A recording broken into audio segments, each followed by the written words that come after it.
Sizi salamlayıram, hörmətli izləyicilər. Mənə çox sual verirlər ki, hiperprolaktinemiya nədir? Mən bugün o haqqında danışmaq istəyirəm. Hiperprolaktinemiya prolaktin hormonunun artıqlığı deməkdir.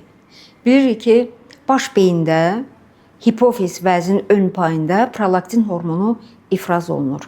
Onun çox olmasına hiperprolaktinemiya deyilir. Bu nə əlamətlər verə bilər?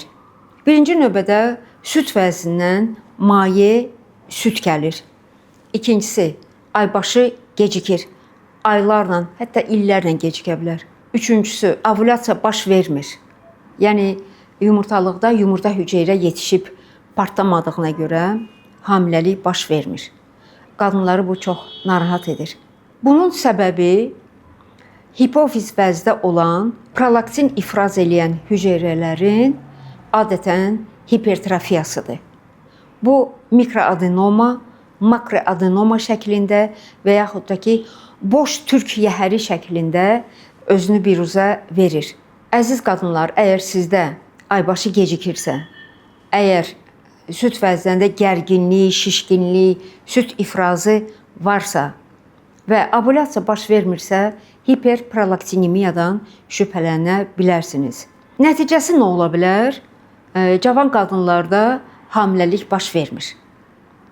Əgər diaqnoz düzgün qoyularsa, çox qısa müddətdə müalicə olunur və həm aybaşı qaydaya düşür, həm süd vəzinin gərginliyi götürülür, süd vəzisindən süd ifrazı dayanır, ovulyasiya baş verir.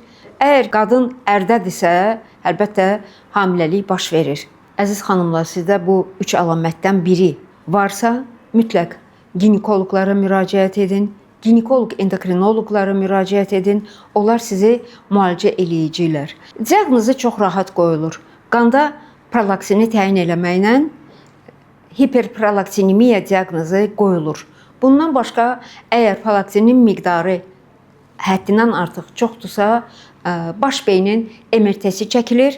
Orada türk yəhəri nahiyəsində mikroadenoma, makroadenoma və yaxud da ki, boş türk yəhəri və yaxud da ki, hər hansı bir kista varsa, o təyin olunur.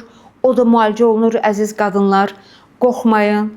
Belə bir diaqnoz sizə qoyulubsa, təşvişə düşməyin, düzgün həkim tapın, müraciət edin, müalicə olunun, o əlamətlərdən xilas olunun və hamilə olub analıq sevincinə çatın.